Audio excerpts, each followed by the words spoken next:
இன்றைக்கி இந்த வீடியோவில் நம்ம என்ன விழிப்புணர்வு செய்து பார்க்க போகிறோம் அப்படின்னா, உறவுகள் கேட்குற கேள்விகளுக்கான பதிலை இந்த வீடியோவில் நம்ம சொல்ல போகிறோம். பொதுவாகவே சில மக்களுடைய பார்வை எப்படி இருக்குது அப்படின்னா, இவங்க யூடியூப் சேனல் நடத்துகிறதுனால 24 மணி நேரம் ஃப்ரீயாக தான் இருப்பாங்க, பொதுநலத்துக்காக நேர்ந்து விடப்பட்டவங்க அப்படின்னு நினச்சி அவங்க ஃபோன் எடுக்கும்போது எடுக்கலை அப்படின்னா பல விமர்சனங்களை முன்வைக்கிறாங்க.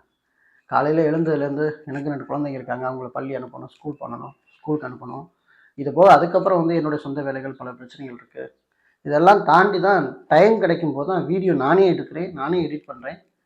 எனக்கு கூட சப்போர்ட்டுக்கெலாம் யாருமே கிடையாது. என் கூட சில நண்பர்கள் இருந்தாங்க, அவங்க கொஞ்சம் சப்போர்ட்டிங்கில் கொஞ்ச நாள் இருந்தாங்க. அவங்க தொடர்பு வரும்போது யாராவது அழைப்பு வந்தால் அவங்கள பேச சொல்லி சில தீர்வுகள் சொல்லிக்கிட்டு இருந்தோம். இப்போ அவங்களும் அங்கங்கே தனித்தனியாக சிதறி போயிட்டாங்க. அதனால் நான் மட்டும்தான் இருக்கிற ஒரு சூழ்நிலை இருக்குது. அதனால தான் நிறைய பேருடைய கேள்விகளுக்கு என்னால் ஃபோன் எடுத்து பேச முடியல. 5 நிமிஷத்தில் 10 நிமிஷத்தில் பேசிட்டு வச்சாலும் பிரச்சனை இல்லை. ஒவ்வொருத்தரும் 1 மணி நேரம் 2 மணி நேரம் அப்படி பேசுனாங்கன்னா நம்ம என்ன அதுலேயும் குறிப்பாக நம்ம சொல்கிற விஷயத்த உள்வாங்கிறதே இல்லை. ஒரு சில பேர் உள்வாங்குறாங்க, ஒரு சில பேர் என்கிட்ட கேட்குற அதே சஜஷனை இன்னொருத்தருக்கு ஃபோன் அடிச்சு கேட்குறாங்க. அவங்கள்ட்டலாம் கேட்டு முடிச்சுட்டு கடைசியில் நம்ம என்ன சொல்கிறோம் அப்படின்னு கேட்க வராங்க. அதே சமயத்தில் பார்த்தீங்கன்னா, இப்போ நம்மளுடைய சேனலோட முக்கிய நோக்கம் என்னன்னு கேட்டிங்கன்னா, அப்பப்போ அரசாங்கம் சொல்லக்கூடிய திட்டங்களை, சட்டங்களை ஒரு விழிப்புணர்வாக கடத்திட்டு இருக்கோம். இதெல்லாம் நீங்கள் செய்யுங்க, இதெல்லாம் நடந்துகிட்ருக்கு அப்படிங்கிற தகவலை கடத்திட்டு இருக்கோம். இந்த தகவல் நீங்கள் உள்வாங்கி உங்களுக்கான பர்சனல் தேவைகளை எல்லாம் நீங்கள் தான் என்ன செய்யணும்னா முயற்சி எடுத்து பண்ணிக்கணும். இதெல்லாம் நீங்களே எங்களுக்கு செஞ்சு கொடுங்க அப்படின்னு நினைக்கிறது சரியானதல்ல. அப்படி செஞ்சு கொடுக்கல அப்படின்னா இது பொதுநலமே இல்லை அப்படின்னு நினைக்கிறதெல்லாம் தவறான ஒரு விஷயம். இதை உறவுகளாகி நீங்கள் புரிஞ்சுக்குங்க அப்படின்னு நான் நினைக்கிறேன். ஓகே, இப்போ எல்லாருக்குமே தனித்தனியாக ஒரு சில விஷயங்கள் நமக்கு இந்த பிரச்சனை தீர்வு கிடைச்சா தேவையில்லை அப்படின்னு நினைக்கக்கூடிய மனநிலை தான் இருக்கும். அதனால் உறவுகளே நான் தவறு சொல்ல விரும்பலை. அதே சமயத்தில் எங்களுடைய நேரங்களையும் நீங்கள் உறவுகளாகி நீங்கள் புரிஞ்சுக்கணும். அதில் ஒரு சில பேர்லாம் கமெண்ட் பண்ணிருக்காரு, என்னன்னா போனே நீ அதை எடுக்க மாட்டா, திரும்பி பார்த்தா அமெரிக்காவில் இருப்பேன், டெல்லியில் இருப்பேன், இங்கே இருப்பேன்னு சொல்லி கதை விடுவேன் அப்படின்னு. அப்படிலாம் நான் சொன்னதே இல்லை. அவங்களா ஏதோ ஒன்று கற்பனை பண்ணிக்கிட்டு இதெல்லாம் நீங்கள் விளம்பரத்துக்காக பண்ணுறியா, வியாபாரத்துக்காக பண்ணுறீங்க, அதெல்லாம் ஒரு பப்ளிசிட்டிக்காக பண்ணுறீங்க அப்படின்லாம் அவங்களுடைய ஆதங்கத்தை எழுதுறாங்க. எழுதுறவங்க எழுதட்டும், நம்மளுடைய பணியை நம்ம தொடர்ந்து செய்யலாம். ஓகே, இப்போ நம்ம ஒரு சில நாட்களுக்கு முன்னாடி ஒரு வீடியோ போட்டிருந்தோம். நில அளவை சம்மந்தமாக ஒரு வீடியோ போட்டிருந்தோம். அந்த நில அளவை சம்மந்தமாக அந்த வீடியோவில் சில உறவுகள் பல கேள்விகளை கேட்டிருக்கிறீங்க. அந்த கேள்விகளுக்கான பதிலை நம்ம சொல்லிடலாம். பொதுவாகவே கேள்வி பதில் தனி பிளேலிஸ்ட்டை போட்டு வச்சுருக்கேன். கிட்டத்தட்ட நம்ம சேனலில் 3800 வீடியோ இருக்குது. அதில் கிராம ஊராட்சி தனியாக, வருவாய்த்துறை தனியாக, பத்திரப்பதிவுத்துறை தனியாக, எல்லாமே தனித்தனியாக நம்ம வீடியோ பிளேலிஸ்ட் போட்டு வச்சுருக்கோம். உண்மையாலுமே நீங்கள் நீங்கள் என்ன தேடுறீங்களோ அந்த தலைப்பை நீங்கள் செக் பண்ணி பார்த்தாலே நம்ம வீடியோ ஏற்கனவே நிறைய இருக்கும். அதுக்கு கீழே எல்லா டிஸ்கிரிப்ஷனில் பார்த்தீங்கன்னா ஜிஓ இருக்கும், ஆர்டர் இருக்கும், பெட்டிஷன்ஸ் மாடல் இருக்கும், எல்லாமே கொடுத்து வச்சுருக்கோம். ஸோ இதையும் தாண்டி இந்த சமூகத்துக்கு நம்ம என்னத்தை இதுக்கு மேலே என்ன செய்வது அப்படின்னு எனக்கு ஒன்றும் புரியல. ஓகே, இன்னைக்கு கேள்விக்கான அந்த பதில் நம்ம சொல்லணும் அப்படிங்கிறக்காண்டி பண்ணுறோம்.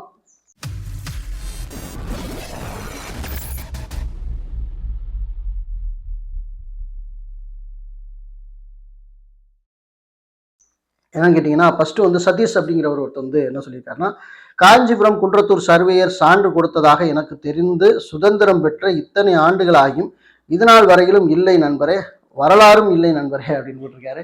ஆக்சுவலாக ஆர்டிஐ வச்சு கேளுங்க எத்தனை பேருக்கு சான்றிதழ் நிலம் அளந்ததுக்கு வழங்கியிருக்காங்க. இப்போல்லாம் ஆன்லைன்லேயே அந்த நில அளவை சான்று நம்ம எடுத்துக்க முடியும். நான் ஏற்கனவே சொன்னேன், அந்த இ-சர்வீஸ் லேண்ட் வெப்சைட்டுக்கு போய்ட்டு இந்த நில அளவை சான்றை நம்ம எடுத்துக்க முடியும் அப்படிங்கிறத நான் சொல்லியிருந்தேன். ஸோ அதனால் அந்த வெப்சைட்டில் போய் செக் பண்ணுங்கள். உங்களுக்கு நில அளவை சான்று வேணும்னா நீங்கள் நிலம் அளக்கிறதுக்கு பணம் கட்டிங்கள ரசீது, அந்த எண்ணை வச்சு நீங்கள் அந்த சலானை வச்சு நீங்கள் என்ன செய்யலாம்னா நீங்கள் அந்த நிலம் அளந்து முடிச்சதுக்கான அந்த ஸ்டேட்மெண்ட் நீங்கள் என்ன செய்யலாம், டவுன்லோட் பண்ணி எடுத்துக்கலாம். ஓகேவா?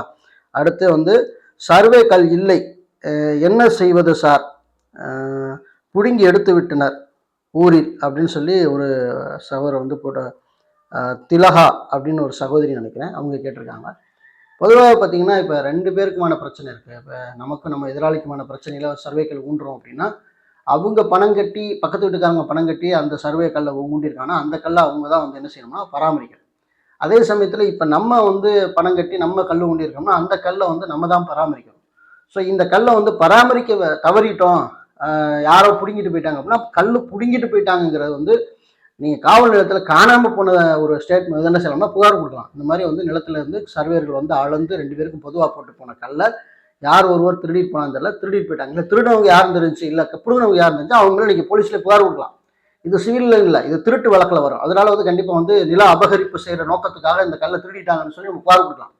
ஓகேவா? இதை நீங்கள் ஃபாலோ பண்ணுங்கள். ஒருவேளை யாரும் தெரிஞ்சுன்னா நீங்கள் ஃபாலோ பண்ணலாம். அப்படி இல்லைன்னா கல் பிடுங்கினதே யாரும் தெரியல அப்படின்னா மறுபடியும் என்ன செய்யுங்க, நீங்கள் ரிக்வஸ்ட் வச்சு சர்வேயர் வர வச்சு அந்த கல்லை மறுபடியும் அது இருந்த இடத்துல அது ஊன்றதுக்கான ஒரு முயற்சி. இல்லாட்டி நீங்கள் சர்வேக்கு பணம் கட்டி திரும்ப அளந்து அதே இடத்துல நீங்கள் அந்த கல்லை ஊன்றலாம்.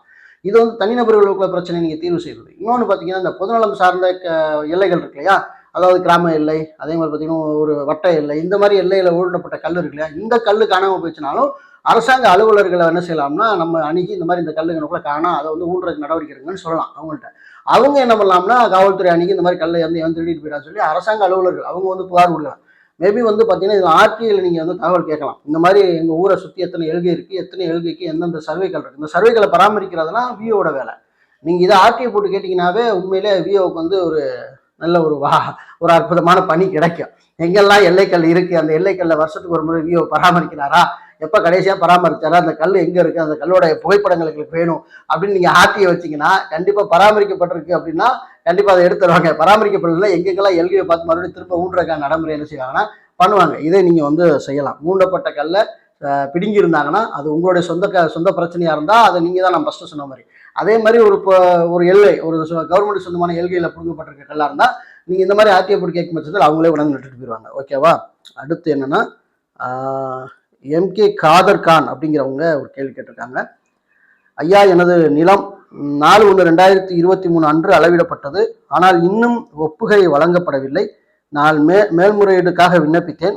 பொதுத்துறை அலுவலர் எனக்கு ஒரு கடிதம் கொடுத்தார். அதில் 8/1/2026 தமிழ்நாடு பொதுநல நோக்கமின்றி உள்ளதாலும் ஆர்டிஐ சட்டம் எஸ்ஏ ஒரு வழக்கு என்ன மேற்கோள் காட்டி 2016 வழக்கு என்ன மேற்கோள் காட்டி 10/6 படி சட்டத்தின் கீழ் உள்ள தண்டனைகளின் வரம்பை இந்த சட்டம் உள்ளடக்கக்கூடாது என்றும் தகவல் அளிப்பதற்கு முன்னுரிமை அளிக்கும் பொது அதிகார அமைப்பின் ஊழியர்கள் மீது இந்த சட்டத்தின் கீழ் சுமை ஏற்றக்கூடாது என்றும் குறிப்பிடப்பட்டுள்ளது. நில அளவையர் தவறான அளவீட்டை கொடுத்துள்ளார். இது வட்டாட்சியரிடம் கொடுக்கப்பட்டுள்ளது. அவர் எனது அண்டை சுவர் பொதுவானது என்று குறிப்பிட்டிருக்கிறார். ஆனால் எனது 1974 ஆவணங்களில் அது குறிப்பிடவில்லை. ஐயா, எனது வழக்கை எவ்வாறு தீர்ப்பது என்று தயவு செய்து சொல்லுங்கள். ஆர்டிஐ போட்டிருப்பான்னு நினைக்கிறேன். நிலம் அளந்ததுக்கான சான்று கொடுக்காம போயிருப்பாங்க கூட, அது ஆர்டிஐ போட்டிருக்காங்கன்னு நினைக்கிறேன் சகோதரர். ஆர்டிஐக்கு வந்து இந்த மாதிரி வந்து ஒரு வழக்கை என்ன மேற்கோள் காட்டி இதில் நீங்கள் கேட்கறதுக்கான வழிவகை இல்லை அப்படின்னு சொல்லியிருக்காங்க. அவங்க என்ன கேட்டாங்க அப்படின்னு தெரியல, என்னென்ன கேள்வி கேட்டாங்க அப்படின்னு தெரியல. மேபி இதில் பார்த்தீங்கன்னா அவங்க தகவல் தரல. நீங்கள் அடுத்தடுத்து நீங்கள் அப்பீல் போயிருங்க, ஆணையம் வரைக்கும் போயிருங்க. அவங்க ஆணையத்தோட வந்து ஜட்ஜ்மெண்ட் காப்பியை 2016 மேற்கோள் காட்டி அதெல்லாம் இதில் வழிவகை இல்லைன்னு சொல்லியிருந்தாலும் நீங்கள் அடுத்தடுத்து அப்பீல் மேல்முறை போயிருங்க. 2ஆம் மேல்முறையீடு 2ஆம் மேல்முறை தகவலான வழக்குக்கு போய் நீங்கள் அந்த வழக்கை உருவாக்கம் பெண்டிங்கில் வைங்க. அதுபோக தொடர்ச்சியாக வந்து நீங்கள் என்ன செய்யணும்னா இப்போ இந்த மாதிரி நிலம் அளக்கிறதுக்கான சான்று நீங்கள் எப்போ கடைசியாக அளந்தீங்களோ அந்த நிலவளவு சான்று இப்போ ரீசெண்டாக அளக்கிறதுக்கெல்லாம் நம்ம ஆன்லைனில் எடுத்துக்கலாம். அதே சமயத்தில் நீங்கள் ஆர்டிஐ போட்டு அந்த நிலவளவு சான்று கொடுங்கன்னு சொல்லி என்ன செய்யலாம், உங்கள் கையொப்பமிட்டு அவங்களோட சர்வேரோட கையொப்பமிட்டு நீங்கள் வந்து செய்யலாம்னா கேட்கலாம். எல்லாமே இணையத்தில் இருக்கிறதுனால டிஜிட்டல் பேப்பராக இருக்குது. அது மனதாரோட கையெழுத்தும் கிடையாது. அதே மாதிரி அதே சமயத்தில் அவங்களுடைய அந்த அளந்துட்டு போன சர்வேரோட கையெழுத்தும் கிடையாது. ஒரு என்ன செய்யறாங்கன்னா சும்மா மொட்டைன்னு ஒரு பேப்பர் மட்டும் இருக்குது. இந்த தேதியில் இந்த நாளில் வந்து உங்களுக்கு அளந்து கொடுக்கப்பட்டதுல மட்டும்தான் இருக்குது. ஸோ அதனால் அதெல்லாம் நீங்கள் என்ன செய்யணும்னா நீங்கள் உங்களுக்கு கையொப்பம் வேணும் அப்படின்னா நீங்கள் தாராளமாக என்ன செய்யணும்னா நீங்கள் நேரடியாக சர்வே அணுகி கேளுங்க. அதெல்லாம் பிரிண்ட் எடுத்து கையெழுத்து போட்டு தர சொல்லுங்க. அப்படி இல்லைன்னா நீங்கள் என்ன செய்யுங்கன்னா ஆர்டிஐ மூலம் அந்த சான்றை கேளுங்க. கேட்குறத மிக தெளிவாக கேளுங்க. இந்த மாதிரி வந்து குழப்பி கேள்வி கேட்டிங்கன்னா அவங்க இந்த மாதிரி தான் பதில் கொடுப்பாங்க.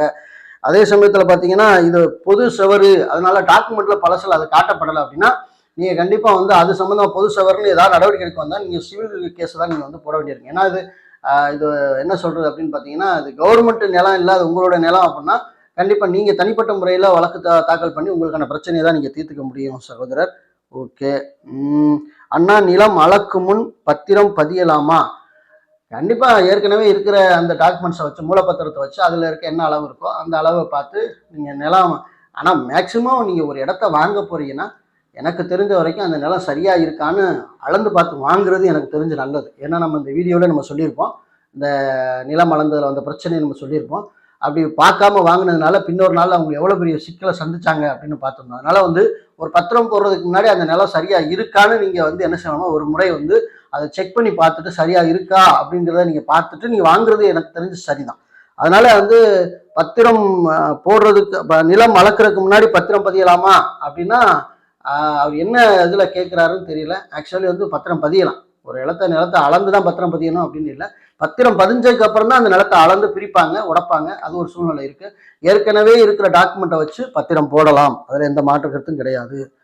அதுக்கப்புறம் பார்த்தீங்கன்னா KMMK அப்படின்னு ஒரு நபர் கேட்டிருக்காங்க. 4 நபர் கொண்ட கிராம நத்த கூட்டுப்பட்டாவில் 1ஆம் நபர் மட்டும் அவர் மகனுக்கு தான செட்டில்மெண்ட் செய்து கொடுத்துட்டாரு. 4 பேர்ல ஒருத்தர் மகனுக்கு கொடுத்துட்டாரு. பின்பு அதே பட்டாவில் 5ஆம் நபராக அவர் மகன் பெயர் ஏற்றப்பட்டிருக்கிறது. இப்போ 4 பேர் இருந்ததுல இப்போ கூட்டுப்பட்டால அவர் எழுதி கொடுத்ததுனால அவருக்குள்ளே 5ஆம் நபராக அவர் மகன் உள்ள வராரு. பின்பு அந்த தான செட்டில்மெண்ட் அடிப்படையில் அவர் மகன் பாக பிரிவினை பத்திரம் இறுதி செய்யாமல் பட்டாவை 2ஆக பிரித்து A1 A2 என்று இப்படி பிரிச்சிருக்கிறாங்க. இது செல்லுபடி ஆகுமா அப்படின்னு கேட்டிருக்காரு. வாய்ப்பு இல்லை. எனக்கு தெரிஞ்ச வரைக்கும் இது வெறும் என்ன செஞ்சுருக்காங்கன்னா பட்டாவை மட்டும் மாற்றிருக்காங்க. இது லோக்கல் அட்ஜஸ்ட்மெண்ட்டில் தான் இதை பண்ணியிருப்பாங்க. மேபி அங்கே இருக்க குழுக்களுக்கு கண்டிப்பாக ஏதாவது லஞ்சம் கொடுத்தா மாற்றணும். ஆனால் இந்த முறையை செய்யவே கூடாது. அது சரியானது கிடையாது. தகப்பனார் இறந்துட்டார் அப்படின்னா பௌத்திப்பட்டா முறையில் அது என்ன செய்யலாம்னா அது மாற்றுறதுங்கிறது ஒரு முறை. தாத்தாக்கா இறந்துட்டாங்க, அவங்களுக்கு எந்த இதுவுமே நம்ம வாங்க முடியாது, அதனால பௌத்திப்பட்டா முறையை பயன்படுத்தி பட்டா மட்டும் டிரான்சாக்ஷன் பண்ணுறது அது ஒரு ரூல். பட் ஆனால் இவங்க தகப்பனார் உயிரோடு இருக்கும்போது மகன் அதை தானப்பத்திரத்து மூலம் எழுதி வாங்கிட்டார் அப்படின்னா அவர் 2 பேருக்கு பட்டாவை 2ஆக உடைக்கிறார் அப்படின்னா கண்டிப்பாக பத்திரம் போட்டு தான் ஆகணும். அதில் எந்த மாற்று கருத்து கிடையாது. அதனால நீங்கள் தகவல் பெறும் உரிமை சட்டத்தை வச்சு இதை எந்த ஆவணத்தின்படி இதை உடைச்சு கொடுத்தீங்க அப்படின்னு ஆர்டிஐ நீங்கள் முன்னாடி வச்சிங்கன்னா இதில் அவங்க மாட்டிக்கிறதுக்கான வாய்ப்புகள் இருக்குது. அதனால நீங்கள் முதல்ல என்ன செய்யுங்கன்னா இதை எப்படி எந்த ஆவணத்தின் பயன்படுத்தி இதை 2ஆக உடைச்சு பிரித்து பட்டா போட்டாங்க அப்படிங்கிறத நீங்கள் ஆர்டிஐ மூலம் நீங்கள் உங்களுடைய வட்டாட்சியர் அலுவலகத்தில் இருக்கக்கூடிய பொது தகவல் அலுவலருக்கு நீங்கள் ஆர்டிஐ பதிவு பண்ணும்படி உங்களை அன்போடு கேட்டுக்கொள்கிறேன். ஓகே, இப்போ அதுக்கப்புறம் யார் அப்படின்னா சரத்குமார் அப்படிங்கிற கேட்டிருக்காரு. மாவட்ட சர்வேயர் எப்படி பணம் கட்டுவது அண்ணா அப்படின்னு கேட்டிருக்காரு. நீங்கள் அதாவது பார்த்தீங்கன்னா அந்த நில அளவைக்கான பணம் கட்டுறதுக்கு ஒரு ஆப்ஷன் இருக்குல்ல கம்யூனல் வெப்சைட்டில், அதிலே போயிட்டு நீங்கள் அது ஃபஸ்ட்டு நீங்கள் அதில் பணம் கட்டி என்ன செய்யணும்னா அளக்கணும்.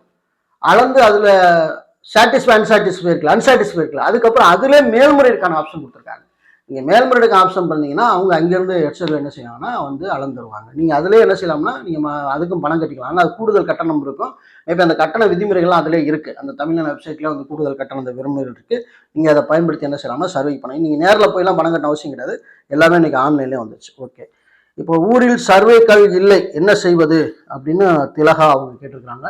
இதை தான் நான் சொல்கிறேன். ஆர்டிஐ போடுங்க. உங்கள் ஊருக்கு எதெல்லாம் எல்கைக்கல் எங்கெங்கே இருக்குது, எத்தனை சர்வேக்கள் இருக்குது, எந்தெந்த எல்கையோட எங்கள் ஊர் முடியுது, அந்த சர்வேக்களை நாங்கள் பார்க்கணும், ஆய்வு செய்யணும்னு சொல்லுங்கள். இல்லைனா அதோட புகைப்பட நகல் கேளுங்க, லொக்கேஷனோட புகைப்பட நகல் கேளுங்க. நிச்சயமாக என்ன செய்வாங்க அப்படின்னா இல்லைன்னா மறுபடியும் எப்பயாவது தேடி பிடிச்சி கொண்டாந்து ஊன்றதுக்கான முயற்சி பண்ணுவாங்க. அப்படி இல்லை ஏதாவது காமச்சவன் பதில் கொடுக்குறாங்கன்னா அதை வச்சு மாவட்ட ஆட்சியருக்கு ஒரு புகார் அடிச்சு விடுங்க. வருவாய் துறை அலுவலர்கள் இந்த மாதிரி என்ன செய்யறாங்கன்னா கல்லை ஒழுங்கா பராமரிக்காம போட்டிருக்காங்க, அதனால எல்கை எங்கன்னே தெரியல. ஸோ ஏதாவது ஒரு இன்சிடென்ட் நடக்கும் கண்டிப்பாக. இப்போ பார்த்தீங்கன்னா எங்கள் ஏரியாவில் ஒரு ஒயின் ஷாப் கொண்டு வந்தாங்க. இந்த ஒயின் ஷாப் கொண்டு வரும்போது அது எங்கள் ஊராட்சிக்கு உள்ளே இருக்கா எங்கள் ஊராட்சிக்கு வெளியில் இருக்கா அந்த எல்லை பிரச்சனையே பயங்கர பிரச்சனையாக ஒன்று இருந்துச்சு. அப்போ நான் என்ன பண்ணிட்டோம்னா நான் முன்கூட்டியே போய் எங்கள் கிராம ஊராட்சியில் கிராம சபை கூட்டத்தில் எங்கள் ஊராட்சிக்கு எல்கைக்கு உட்பட்ட பகுதியில் எங்கேயுமே ஒயின் ஷாப் வரக்கூடாது அப்படின்னு சொல்லி நாங்கள் என்ன செய்யணும்னா தீர்மானம் போட்டு அந்த தீர்மானத்தை எல்லாருமே நாங்கள் பெரிய அளவில் இம்ப்ளிமெண்ட் பண்ணோம். அதே சமயத்தில் அந்த ஒயின் ஷாப் கொண்டு வந்தானே இது எப்படி நம்ம ஊருக்குள்ள இந்த ஒயின் ஷாப் எப்படி வந்துச்சு அப்படின்னு நம்ம பார்க்கும்போது அது உங்கள் ஊர் எல்கைக்குள்ள இல்லை பாஸ், அது வேற ஊராட்சி எல்கைக்குள்ள இருக்கு அப்படின்னு எல்கையை பார்க்கும்போது முன்னொரு காலத்துல எல்கை இது மாதிரி தானே இருந்துச்சு, என்ன எல்கை இன்னைக்கு இதுவரை இருக்கு அப்படின்னா இல்லை, இது வரைக்கும் தான் உண்மையான எல்கை. எனக்கே அன்னைக்கு தான் தெரிஞ்சு, அட என்னடா நம்ம எல்கை இது வரைக்கும் இருக்குன்னு நினைச்சோம், இன்னைக்கு பார்த்தா எல்கை இது வரைக்கும் தான் இருக்குது அப்படின்னு. அப்படி இருந்தால் நம்ம அந்த ஊராட்சியிலே ஒரு தீர்மானத்தை போட்டு அதை வரவிடாம பண்ணியிருக்கலாமே அப்படின்னு சொல்லி நினைச்சோம். ஸோ அந்த மாதிரி எல்கை தெரியாமல் இருக்க வாய்ப்பு இருக்குது. அதனால ஆர்டிஐ போட்டு பயன்படுத்தி கேளுங்க. ஓகே, இந்த வீடியோவில் இத்தனை உறவுகள் கேட்ட கேள்விக்கு பதில் நம்ம சொல்லியிருக்கோம். இனிமேல் நிச்சயமாக ஒவ்வொரு வீடியோவும் நம்ம வெளியிடும்போது அந்த வீடியோக்குள்ள உறவுகள் நீங்கள் கண்டிப்பாக கேள்வி கேட்குறத நம்ம கவனித்து நம்ம இவ்வளவு வரைக்கும் அப்படி தான் பண்ணிகிட்டு இருக்கோம். கவனித்து நம்ம நேரம் கிடைக்கும்போது மாதத்தில் 2 வீடியோ கேள்வி பதில் வீடியோ நம்ம போட்டுக்கிட்டு இருக்கோம். அதனால் தொடர்ச்சியாக நம்ம சேனலை ஃபாலோ பண்ணுங்கள். ஃபாலோ பண்ணும்போது தான் நம்ம சூழ்நிலை என்ன, உங்களுக்கான தகவல் எப்படி கிடைக்குது, நீங்கள் என்னென்னலாம் பயன்படுறீங்கிற விஷயத்தை நீங்களே அறிஞ்சு கொள்ள முடியும்.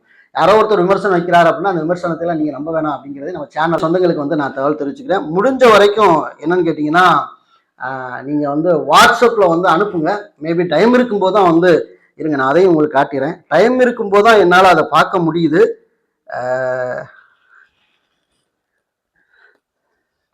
பாருங்க, நேரம் உண்மையிலுமே அவங்க என்னென்னமோ 1000 பேர் 1000 விமர்சனம் சொல்லுவாங்க. என்னோட சூழ்நிலை என்ன அப்படின்னு அவங்களுக்கு கண்டிப்பாக தெரிவிக்கிற வாய்ப்பு இல்லை.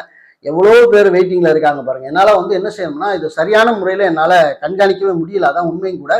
அதே சமயத்தில் வந்து நீங்கள் வீடியோ கீழே கமெண்ட்டில் சொல்லுங்கள், நிச்சயமாக அதெல்லாம் நம்ம வந்து கேதர் பண்ணி கண்டிப்பாக இம்பார்ட்டன்ட் கொஸ்டினுக்கு எல்லாத்துக்குமே நம்ம பதில் கொடுக்க நம்ம கடன்பட்டிருக்கோம் அப்படிங்கிறத நான் சொல்லிக்க விரும்புகிறேன். இந்த தகவல் உங்களுக்கு யூஸ்ஃபுல்லாக இருக்கும்னு நினைக்கிறேன். மீண்டும் நல்ல தகவலோடு உங்களை வேறு வீடியோவில் சந்திக்கிறேன். நன்றி, வணக்கம்.